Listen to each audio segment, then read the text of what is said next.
This is a Sony TC-177SD stereo compact cassette recorder. Year of manufacture of this particular model was approximately 1975. It had a 3-year lifespan in Sony's product range and was at the very top of their output. One of Sony's adverts at the time advertised it as being, this could be the only cassette deck you would ever possibly purchase. The reason being that the build quality is so high that there's nothing else quite to touch it. The deck is made on a solid chassis and consists of 3 ferrite and ferrite heads. It has therefore a separate erase head, separate record head and separate playback head. It's also a dual capstan machine which keeps the tension of the tape particularly consistent across the record head, because the record head is placed where the pad is not in the cassette. The pad is where the playback head is. So constant tension is pretty critical to its operation. The machine is fitted with Dolby-B. It also has a Dolby calibration signal, and because it's a 3-head machine, it records and plays back the recording of the calibration signal in real time, and you adjust those with 2 little small pots, which you can see towards the top right, just below the VU meters. The recording quality is 20 to 20 kilohertz on ferrochrome tape, and the wear and flutter is 0.07. What I'm going to demonstrate is I'm recording on an old Sony HF tape. This tape has been used a lot, and I'm recording a tune from the YouTube music library. Once recorded, I'm going to rewind it, play it back on the machine and then record it on a Sony PCM D100 digital recorder in order that you can hear for yourself the quality of the recordings and what this machine is actually capable of. I've already adjusted the levels accordingly, so the machine is ready to go. I'm therefore going to pop it into pause, record. I'm going to release the pause so the deck is now recording, and I'm just waiting for the tape to roll off the leader. I'm just going to wait till the counter gets to 10, and then I'm going to start the playback of Berlin at Night.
I'm now just recording a few seconds of silence.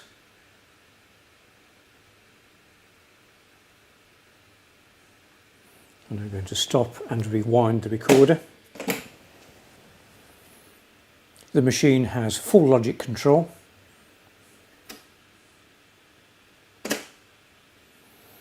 And what I'm now going to do is to play back the recording from the deck, which I've just made, into the Sony PCMD100. And that means I can pop this onto the video track so you can actually hear the quality of the original source and compare it with the absolutely fantastic recording quality of this deck. So I'm switching the output of the deck to tape. Again, I've already got the levels set up on this machine in advance. So I'm now in record pause.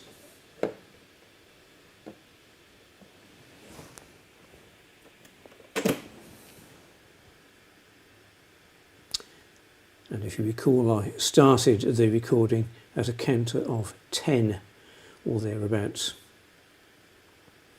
So I'm going to start the recording on the Sony PCMD100 round about now.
The eject on this recorder is quite fierce, so I tend to like to use my hand in order to dampen it down.